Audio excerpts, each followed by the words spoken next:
I was 29 when this all went down, and if you told me a year ago that my family could make me feel lonelier than a cold hospital room at 3 a.m., I would have laughed. My name's Noah, and I've always been the reliable one in the family.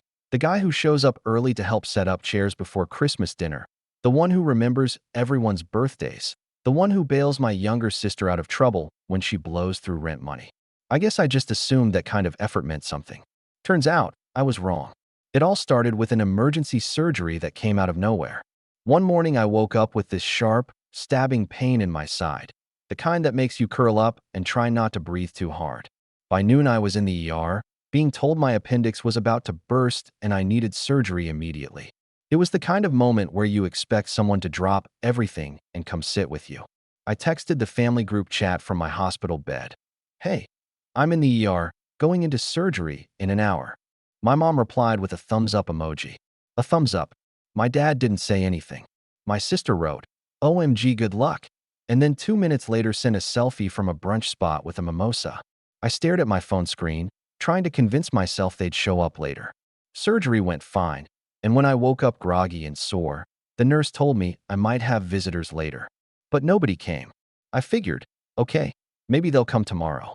Except the next day, my phone kept buzzing with notifications, not from texts asking how I was, but from the family group chat blowing up with photos and videos of a barbecue at my parents' house. I watched them pass around burgers and laugh, my sister in the background holding her new puppy, my parents smiling like it was the happiest day of their lives. Not one person said, "We miss you." Not one person FaceTimed me. I was sitting there, hooked up to N4, staring at those photos like some kind of outsider peeking in through a window. I tried to shake it off, telling myself I was overreacting. But then it happened again the next day. A cousin posted a video of everyone dancing in the backyard, music blasting, and my mom commented, "Best weekend ever.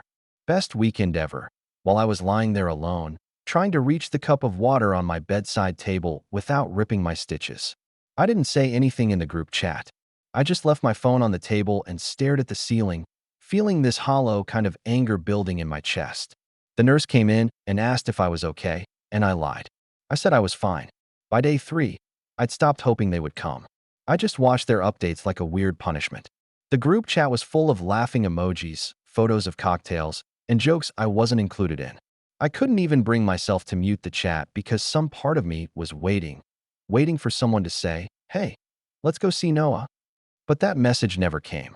Instead, I got tagged in a photo of my sister's new outfit with the caption, "Noah would love this." Like I was just a name to drop for a cheap laugh. Then, 3 days after my surgery, everything shifted. I woke up from a nap to find 47 missed calls on my phone. Mom, Dad, my sister, even my cousin who never calls me. My stomach twisted. For a second, I thought something awful had happened. Then came the text from Mom. "Pick up. It's important." No explanation. No, "How are you feeling?" Just a demand. I stared at it for a long time before finally hitting call. When Mom answered, she sounded frantic, but not in a way that made me think someone was hurt. More like someone had lost something. She jumped straight into talking before I could even say hello. That was the moment something inside me snapped. I'd been silent for days, swallowing down the hurt, telling myself I didn't need them. But hearing her voice, hearing her treat me like I was just a resource to tap when it was convenient, I felt this strange, calm clarity settle over me. I said something that made her go dead silent on the other end of the line, and for the first time in my life, I didn't feel guilty about it. And that's where things really started to unravel. When I hung up the phone, I sat there in my hospital bed for a full minute, staring at the white wall, feeling the blood rushing in my ears. I wasn't angry the way I normally get angry. Loud, quick, burning. This was different. This was slow, cold, like ice water filling up my chest. Mom hadn't asked if I was okay. She hadn't even mentioned the fact that I was still in the hospital. She had called me to talk about money, not for me, but for my sister. Apparently, her dream trip to Greece was falling apart because she had unexpected expenses, which, knowing her, meant a new phone and probably another designer purse, and Mom thought I should step in and help. Lying there, sore and stitched up, I realized this wasn't a one-off situation. This was my family's pattern, just turned up so loud I couldn't ignore it anymore. I've always been the one they relied on when things got messy, the fixer. When my dad's business had a rough year, I loaned him $8,000 from my savings. When my sister's car broke down, I paid half for a new one because she needs to get to work. Every single time, it was presented as if I was the only one capable of stepping in. And every single time, they thanked me briefly, then went right back to treating me like an afterthought. The day after that phone call, my doctor cleared me to go home, but I was still moving slow, every step a careful shuffle. My sister didn't offer to pick me up, and when I asked my parents if someone could give me a ride, Dad just said, "We're busy today. Can you take an Uber?" So I did. I carried my own discharge papers, my little bag of pain meds, and my half-filled duffel bag out to the curb and called a car. The driver was kinder to me than my own family. He asked if I needed help getting in, asked if I wanted him to drive slower because of the bumps. I remember staring out the window at all the houses passing by and wondering when I'd stopped expecting my family to care. When I got home, my fridge was empty. I hadn't had time to grocery shop before the surgery, and no one had stocked anything for me. There was a single bottle of mustard and an almost empty carton of eggs that had expired a week ago. My phone buzzed while I was standing there, staring into the empty fridge. It was a photo in the family chat, my parents, my sister, and a few cousins all sitting at a restaurant table covered with plates of pasta. My sister had captioned it, "Carb loading for Greece," with a bunch of laughing emojis. I sat down on my couch and just stared at that picture. The next few days blurred together, but they didn't get easier. My sister started calling me, not to check in, but to beg for money. First it was just a little loan for her flights, then for the hotel, then for spending money so I can actually enjoy myself. When I told her I was recovering and not really in a position to lend anything, she got mean. She told me I was being selfish, that I never help with anything. I almost laughed out loud at that one, and that I owe her because I'm single and don't have kids to spend money on. I was lying on my couch with an ice pack on my stomach while she said all this. One night, about a week after my surgery, I saw something that pushed me over the edge. My sister posted a story of herself showing off the new designer handbag she had treated herself to, the same one she claimed was the reason she needed my help to cover her hotel. My parents commented on her post with heart emojis, cheering her on. Not one of them had asked how I was healing. Not one of them had stopped by to drop off food, or even texted, "How's the pain?" And then came Sunday. Sunday dinners at my parents' house have been a tradition for as long as I can remember. I didn't go that week. I was still too sore to sit comfortably for long periods, but I got to see it all anyway, thanks to the group chat. My sister sent a video of everyone sitting around the table, laughing. My dad made a joke about finally getting peace and quiet without Noah here to talk about work. My mom sent me a separate text, saying, "You missed a good one tonight. No, hope you feel better soon." Just that. By Monday, I started to realize something. They weren't just neglecting me. They were actively pretending I wasn't there, as if I'd already served my purpose by being the helpful, responsible one, and now I was just an inconvenience. And yet, they still expected me to be available when they needed something. Mom called that morning, chipper as ever, and asked if I could look over some paperwork for Dad because he doesn't understand that legal stuff. I told her I was resting. She said, "You can rest after. It's just a few forms." I hung up and sat there in the quiet, and for the first time, I thought, what if I just didn't help? What if I stopped being the one they could rely on? That thought sat with me all day, growing bigger and louder. 2 days later, my stitches were itching, and I was finally moving around the apartment without holding my stomach like it might fall open. I walked to the grocery store for the first time and bought myself a real meal. While I was there, I ran into my cousin, the same cousin who'd been at all the parties. He blinked at me, surprised, and said, "Oh man, you're out? I thought you were still in the hospital. Your mom said you were fine though." That stung. She hadn't told anyone I was still recovering? He went on to say they were planning a big farewell dinner for my sister before her trip and that it'd be nice if you showed up for once. I felt my face heat up. For once. As if I was the one who'd been avoiding them. I smiled and said I'd think about it. But inside, something in me hardened. That night, the group chat blew up again. Plans for the farewell dinner. Jokes about how much food they'd need because Noah eats like a horse. My sister asked if I could bring dessert, like I always do. I stared at my phone for a long time, feeling the familiar mix of hurt and obligation twist in my stomach. That was the moment I decided I was done playing along. Done showing up, done bringing dessert, done being the reliable one who keeps the machine running. I didn't say anything to them, not yet. But I started quietly pulling back, just enough for them to notice. I stopped replying in the chat. I didn't return my dad's calls about the paperwork. I let my sister's texts about urgent help go unanswered. And then, just when things were starting to get uncomfortably quiet, Mom sent me a message that made my jaw drop. When Mom's message came through, it wasn't just a text. It was a small bomb dropped right in the middle of my day. I was sitting on my couch, sipping tea, starting to feel human again. My stitches were healing, the pain was dull instead of sharp, and I'd almost convinced myself to let some of the anger go. Then my phone buzzed. Her message said, "We're putting down the deposit for your sister's trip tonight. We went ahead and used the joint account. You can reimburse later." I read it 3 times before it sank in. The joint account was something I'd set up years ago to help cover family emergencies, medical bills, surprise repairs, that kind of thing. I'd been the one putting money into it steadily, because I had a steady job and fewer expenses. Everyone else was supposed to contribute, but of course, I was the only one who did. I hadn't touched that account since I'd gone into surgery, and now I was finding out, through a casual text, that they'd used my money, not for an emergency, but for my sister's vacation. My hand started shaking as I unlocked the banking app. Sure enough, there it was, $2,300 gone, withdrawn just the day before. The balance, which I'd been slowly building up for months, was almost empty. I felt this hollow, nauseating mix of betrayal and disbelief. They hadn't even asked. They just took it, like it was a given that my money was there for them to use. I called Mom immediately. She picked up on the second ring, sounding cheerful. "Oh good, you saw my message. Don't worry, we'll settle up after your sister gets back. She just really needed this trip." I don't even remember what I said right away. I just know my voice was calm, too calm. "You took money out of the emergency account for a vacation?" Mom sighed, like I was being dramatic. "Noah, you're overreacting. She's been so stressed. This trip is good for her mental health. Besides, you don't even need that money right now. You're fine. I just had surgery." I reminded her, my voice tightening.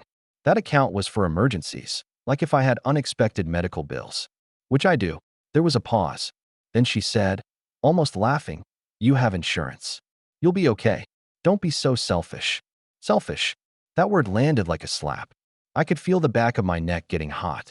I thought about all the times I'd bailed them out, all the weekends I'd spent fixing things around their house instead of doing something for myself, all the money I'd quietly handed over without ever asking for it back. And now, the first time I needed them, really needed them, they were eating at restaurants, throwing parties, and emptying my savings to send my sister on a vacation. When I hung up, I was shaking so hard I had to set my phone down on the table so I didn't drop it. I sat there in silence for a long time, the betrayal just sinking deeper and deeper. And then, as if the universe was trying to twist the knife, my sister called me on FaceTime. When I answered, she was grinning, already sitting in the back of an Uber on the way to the airport. "Thanks for covering the hotel," she said, waving a passport at the camera. "I'll pay you back, like, eventually. Anyway, love you, bye." She hung up before I could even respond. I sat there staring at my own reflection on the screen, my jaw clenched so tight it hurt. The sheer audacity of it. No apology, no acknowledgement, just an assumption that I'd be happy to bankroll her trip. The next few days were worse.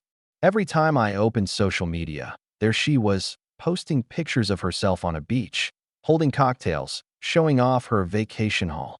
She captioned one post, "Self-care queen. You gotta do what you gotta do." I almost threw my phone across the room.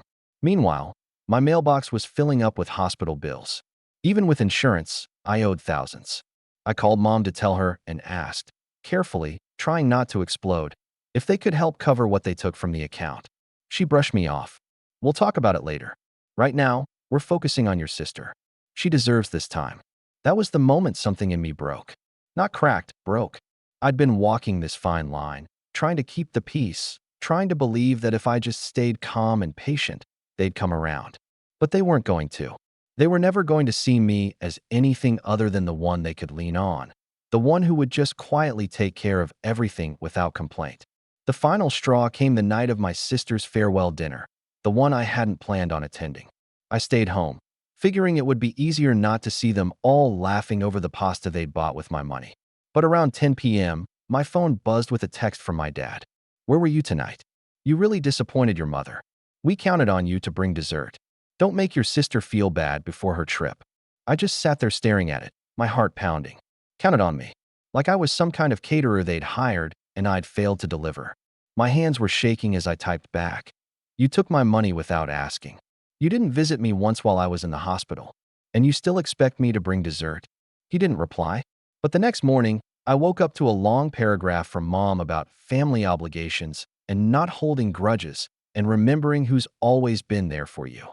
I laughed out loud reading it. Who's always been there for me? The irony was so sharp it was almost funny. It was around then that I started quietly putting my own plan together. Not for dessert, not for another round of forgiveness, but for something very different. I didn't tell them. I didn't even hint at it. I just started preparing, step by step, letting the anger settle into something sharper, something I could actually use. And then, just when I thought it couldn't get worse, Mom sent me a message that made my chest go cold. It wasn't about money this time. It wasn't about dessert.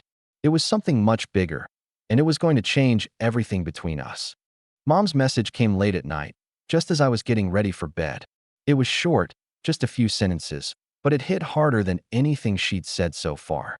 "We need you to transfer the rest of the emergency account balance before the 1st of the month. Your dad's covering some expenses for your sister while she's gone. We'll settle up when things calm down. Be a team player. Be a team player." That phrase echoed in my head for a long time. It wasn't even a request. It was a directive, like I was an employee being told to work overtime without pay. I lay in bed staring at the ceiling, feeling that cold anger spread through me again. I wasn't even surprised anymore, and somehow that hurt more than the message itself. I had reached a point where I expected this from them, expected to be taken for granted. The next morning, I got a call from the hospital billing department. They wanted payment on the remainder of my balance, and when I explained that I needed another month to catch up, the woman on the phone was kind but firm. Interest would start accruing. I hung up feeling hollow, knowing that the money they'd taken would have more than covered that bill. That afternoon, I opened the group chat to find a stream of pictures from my sister's trip. She was smiling on a boat, drinking champagne, holding up a luxury shopping bag with the caption, "Treat yourself. Life's too short." My parents commented with clapping emojis, "And so proud of you." Like spending my money was an accomplishment worth celebrating. I didn't reply to the chat. I didn't reply to Mom's follow-up message asking if I'd sent the transfer yet. I just went quiet. The following days were some of the loneliest I can remember. My apartment was dark and quiet most of the time, and I barely left except to pick up groceries. My body was still healing, and so was my mind. The betrayal had gone from a sharp pain to a dull ache, like a bruise that wouldn't fade. I found myself sitting in silence for hours, staring at nothing, replaying every conversation with them in my head. And yet, somewhere in all that quiet, something started to shift. At first it was just a thought. What if I just walked away? Not just from this situation, but from all of it. The constant obligations, the unspoken expectation that I'd always be available to fix everything. The thought grew louder over the next week. On the 5th day of my silence, Mom showed up at my apartment unannounced. I heard the knock, and for a second, I almost didn't answer. When I finally opened the door, she walked right past me without waiting for an invitation. She didn't ask how I was. She didn't mention the surgery. She just went straight to the point. "You've been ignoring us, and it's making your sister anxious before she flies home. You need to apologize, and you need to send that transfer." I just stared at her, stunned at the audacity. She was standing in my living room, scolding me like a child in timeout. "I'm not apologizing," I said finally, my voice flat. Her eyes narrowed. "Noah, don't make this harder than it needs to be. You're part of this family. You don't get to withhold support just because you're in a bad mood." Bad mood. That was the phrase that made me realize she wasn't going to hear me, no matter how I said it. This wasn't a conversation. It was a demand disguised as concern. When she left, slamming the door hard enough to rattle the frame, I sank down onto the couch and stayed there for a long time, just staring at the spot where she'd been standing. That was the moment I hit rock bottom. Not because of what she said, I'd heard worse, but because I finally understood that nothing I did would ever be enough for them. There would always be another emergency, another reason they needed me to step up, another way for them to dismiss my feelings as an inconvenience. I let myself sit with that grief for a few days. I didn't rush to fix it, didn't try to be the bigger person like I always had. I let myself feel angry and small and hurt. I let the loneliness wash over me until I was tired of feeling powerless. Then, slowly, I started to get up. I logged into the emergency account and moved the remaining balance into a new account with only my name on it. I called the bank and had the joint account closed entirely. I changed the password on a few other shared logins, streaming services, family plans, anything that had my name or card tied to it. I didn't announce it. I didn't warn them. I just did it quietly, step by step, as if I were slowly reclaiming pieces of my life they'd been using without asking. At the same time, I started saying no to everything. Dad called to ask if I could help with some tax forms, and I told him I was too busy. Mom texted me asking if I could pick up a package that had been delivered to my address by mistake, and I said I wasn't home. Each time I said no, I felt a little lighter. But it wasn't just about cutting them off. In the quiet, I began thinking about what I wanted my life to look like without this constant drain. What I'd do with my time, my money, my energy if I didn't have to spend it putting out their fires. That was when the plan really started to take shape. It wasn't going to be loud or dramatic or impulsive. It was going to be quiet, deliberate, something they wouldn't see coming until it was already too late. And just when I thought I had time to plan it out carefully, my sister came back from her trip and brought the storm right to my door. When my sister came back from Greece, I expected at least a little humility. Maybe she'd thank me, or at least pretend to appreciate the fact that my money had covered her vacation. Instead, the first message she sent to the group chat was a photo of her standing in front of the Parthenon with the caption, "Thanks to my amazing family for making this possible." No mention of me by name. No direct thanks. Just a vague nod to the family, as if we'd all chipped in equally instead of me funding the whole thing. I didn't reply. Not to that. Not to the next round of pictures she posted of her shopping bags, or the caption bragging about how refreshing the trip was. I just kept focusing on my own life. And here's the thing. Once I stopped pouring all my time, money, and energy into keeping everyone else afloat, I realized how much I'd been neglecting myself. For years, my life had revolved around work, bailing out family, and occasionally squeezing in a night of Netflix before collapsing into bed. I didn't have hobbies. I didn't travel. I didn't even decorate my apartment beyond the bare minimum because I was never home long enough to care. But now, with all this time on my hands, I started to notice things. Like how dark and bare my living room felt. I went out and bought myself a new couch, not the cheapest one, but the one I'd wanted for years. I hung pictures on the wall. I started cooking real meals again, not just grabbing takeout between errands. It felt good. Physically, I was getting stronger too. The soreness from the surgery faded, replaced by this surprising burst of energy. I started going for short walks in the evenings, just around the block at first, then farther. Something about the rhythm of walking cleared my head, made me feel more in control. Meanwhile, I started making moves at work. I'd been turning down extra projects for months because my free time was always being eaten up by family obligations. Now I said yes. I stayed late when I wanted to, volunteered for a project that no one else wanted because it was too complicated, and I crushed it. My boss noticed. He called me into his office one Friday afternoon and told me he was impressed, that he could see me stepping into a leadership role soon. That moment lit something up inside me. I walked home with my shoulders back, grinning like an idiot.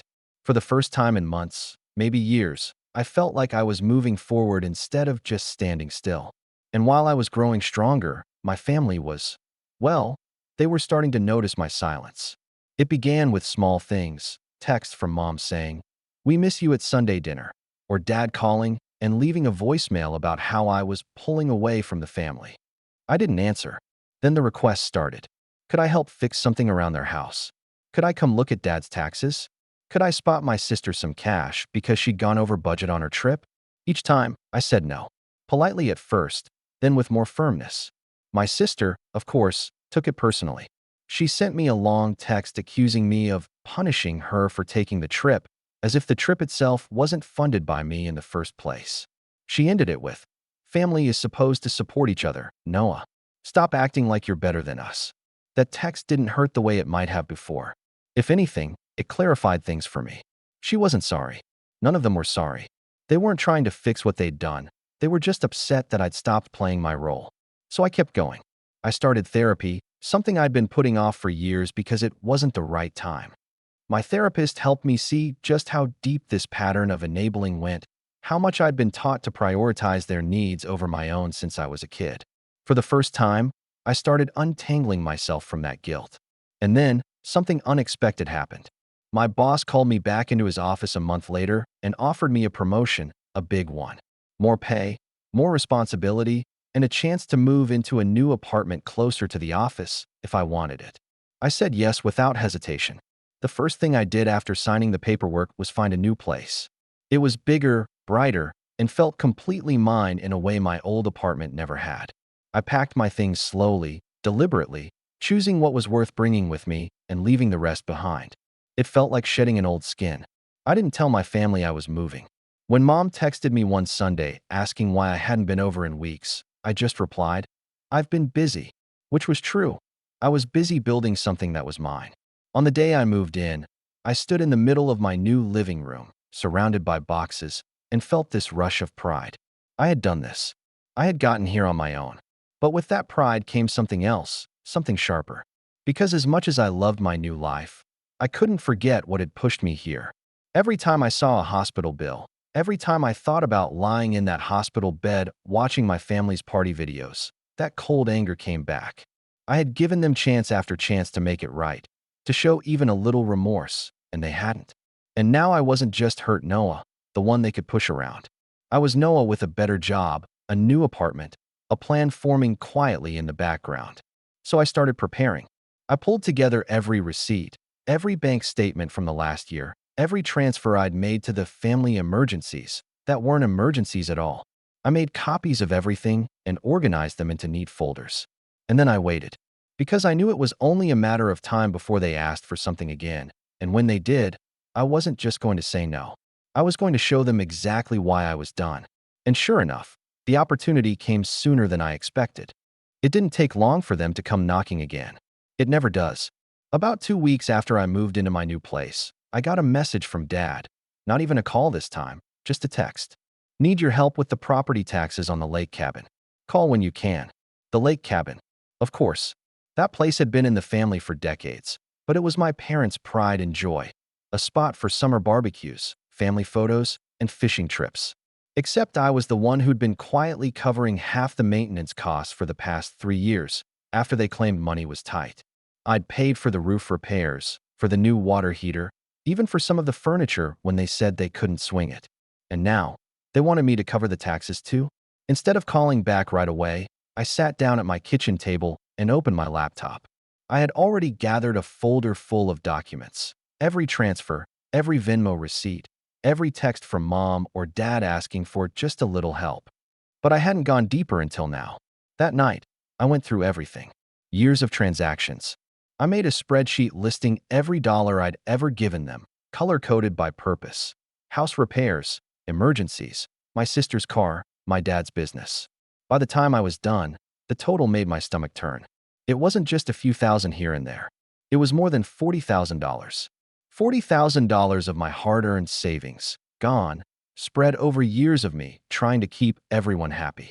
And as I stared at that number, I felt something shift again, but this time, it wasn't sadness. It was clarity. I wasn't just going to walk away. I was going to make sure they understood, without a shadow of a doubt, what they'd taken from me. And I was going to do it in a way that left no room for twisting the narrative. Over the next few days, I started quietly positioning myself. I contacted the bank and had the last of my name removed from anything shared. I double-checked the paperwork for the emergency account closure to make sure there was no way they could reopen it without me. Then I called a lawyer. I'd been putting that off for months, telling myself it was too extreme, that I didn't need to escalate things. But the more I thought about it, the more I realized I needed someone in my corner, someone who could make sure I was protected if they tried to guilt or pressure me into paying for anything else. The lawyer was calm, professional, and didn't seem surprised at all by my situation. "You'd be amazed how often this happens," she said. "Families can be the worst when it comes to money, but you've kept excellent records. That's going to help you." She walked me through my options, most of which boiled down to setting hard boundaries, and writing, if necessary. By the time I left her office, I had a plan and a strange sense of relief. It wasn't just me anymore. I had someone backing me up. Meanwhile, I kept living my life, going to work, making progress on the new projects my boss had given me, and enjoying my space. I hosted a small housewarming with a few close friends, people who had actually checked in on me when I was in the hospital. We ate pizza on my new couch, laughed until midnight, and for the first time in a long time, I felt surrounded by people who actually wanted to be there. And just like clockwork, the family chat lit up again. This time it was my sister, freshly back from her trip, complaining about how broke she was because she'd gone over budget. "Noah, can you help me just until payday?" she asked. I didn't reply. The next day, Mom called. I let it go to voicemail, then listened to the message later. "Honey, I don't know what's going on with you, but this cold shoulder thing is hurting everyone. Your sister needs you right now. We all do. This isn't like you." She was right about one thing: it wasn't like me. The old me would have caved, would have sent the money just to keep the peace.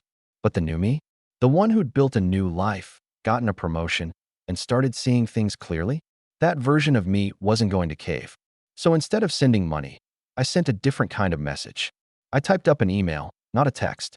I addressed it to Mom, Dad, and my sister. In it, I included the spreadsheet of every payment I'd ever made, along with copies of the receipts and screenshots of the requests. I wrote, "I'm done being the family's safety net. This is everything I've contributed over the past 3 years. This is what I've spent while being told I never help with anything. This stops now. I won't be paying the cabin taxes. I won't be covering trips, cars, or repairs. If you need financial help, you'll have to figure it out without me." I didn't press send. Not yet. Because a part of me wanted to wait until the perfect moment.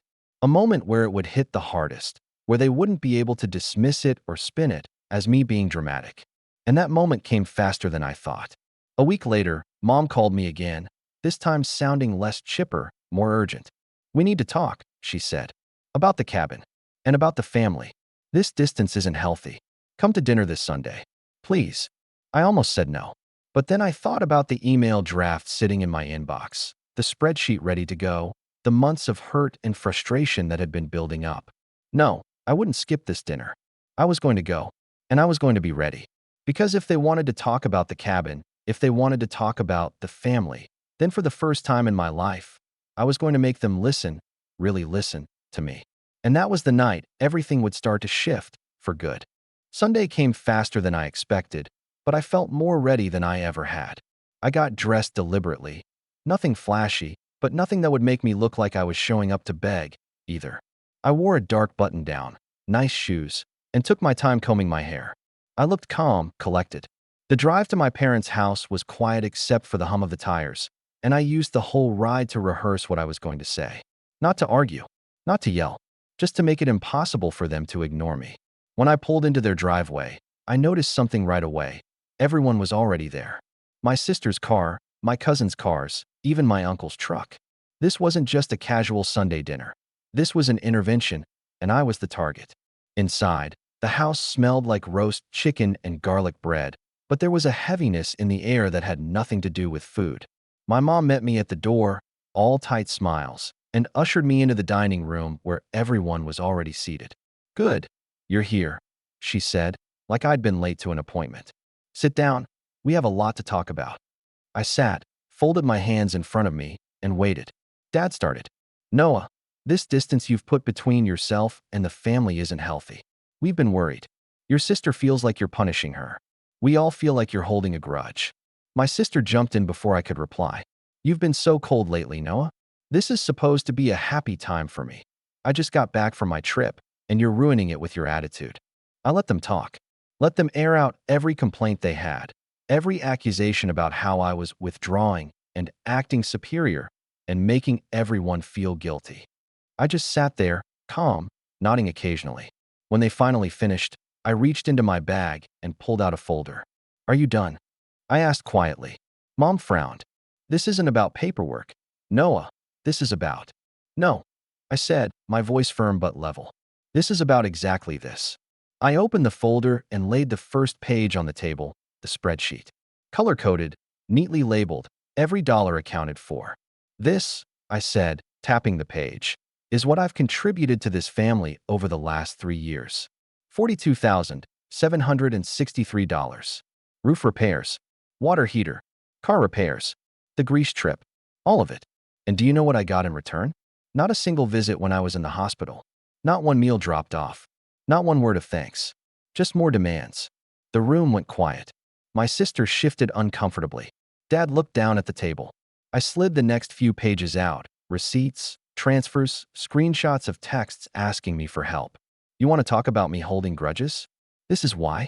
This is what you've taken from me, financially and emotionally, without a second thought. And I'm done. Mom started to say something, but I held up a hand. I'm not here to argue, I said. I'm here to be clear. The emergency account is closed. My name is off every shared bill, every streaming service, every phone plan. From this point forward, if there's an expense, taxes, repairs, trips, anything, you will not be coming to me. I will not pay. I will not co-sign. I will not spot you until payday. I turned to my sister. And you especially, do not ask me for money again. Ever. You just spent thousands of my dollars on a vacation and had the nerve to call me selfish for not sending more. That ends today. She went red in the face, her mouth opening and closing like she couldn't believe I was actually saying this out loud in front of everyone. You're being dramatic, she snapped finally. This is family. We're supposed to help each other. Family goes both ways, I said evenly. And you made it very clear you only see me as a wallet, not a brother. So no, I won't be helping anymore.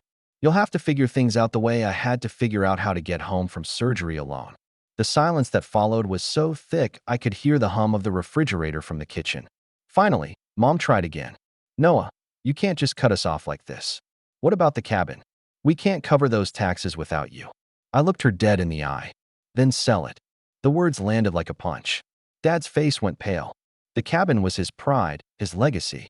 I'm not paying for something I don't even use, I continued. If you can't afford it, let it go.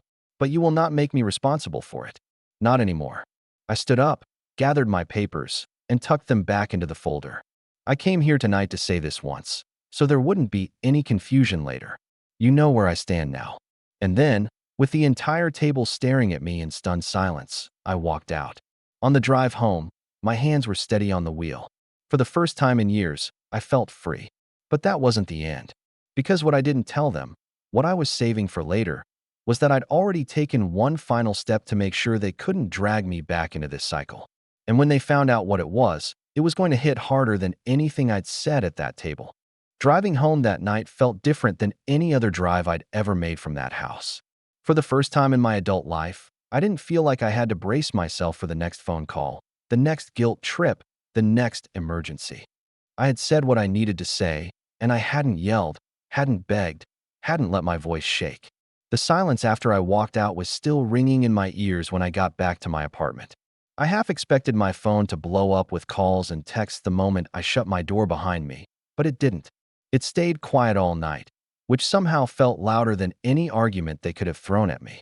The next morning, though, the storm came. At 7:12 a.m., my phone lit up with a text from my sister. You humiliated me in front of everyone. You made me look like some spoiled brat. I was counting on you to help, and you just turned your back. I hope you're happy. I didn't reply. At 8 o'clock, Mom called.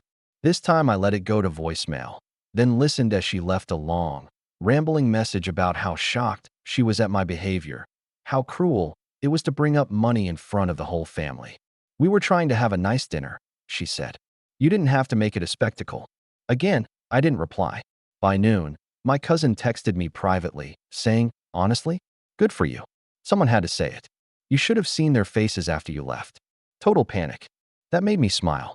For once, someone in the family actually understood what I'd been trying to do. And then came the message I had been waiting for, the one I knew would come eventually. It was from Dad. Short, clipped, no greeting. The county sent a notice. Cabin taxes are past due. Need you to send your share today, or we'll get hit with penalties. I stared at that message for a long time. Then I opened my laptop, went into my email drafts, and hit send on the message I'd been holding back for weeks. The email went out instantly, the spreadsheet, the receipts, the statement that I was done. But I added one more attachment this time. A scan of the document proving I'd removed myself legally from anything tying me to the cabin, including maintenance and tax obligations. My lawyer had filed the paperwork 2 weeks earlier, and now it was official. I ended the email with one final line. This is no longer my responsibility. Handle it yourselves. Less than 10 minutes later, my phone rang. It was Dad. I let it go to voicemail. His message this time wasn't calm. Noah, you went too far. Do you even understand what you've done? We can't cover those taxes without your contribution. If we lose the cabin, it's on you. I sat back in my chair and let that sink in. Even now, even with everything laid out in black and white, he still wanted me to feel guilty. But I didn't. That evening, I poured myself a drink and sat on my new couch, watching the sun set through the big windows of my apartment. My phone buzzed occasionally. Mom, my sister, Dad, but I didn't pick up. I just watched the sky turn orange and pink and felt peaceful. 2 weeks passed before I heard anything new. Then my cousin texted again. They put the cabin on the market. I don't know what reaction I expected to have. Maybe sadness, maybe nostalgia. But all I felt was relief. That cabin had been a symbol of obligation for me for so long. Every summer, I was expected to go fix something, clean something, spend money on something.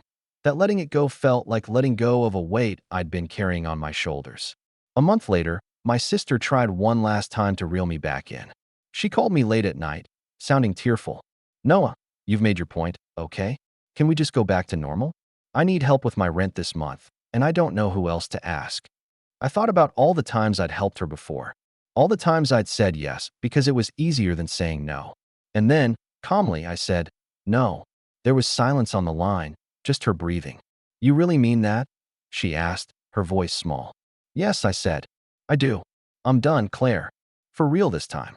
She hung up without saying goodbye. That was the last time she asked me for anything. Life got quieter after that, quieter in a good way.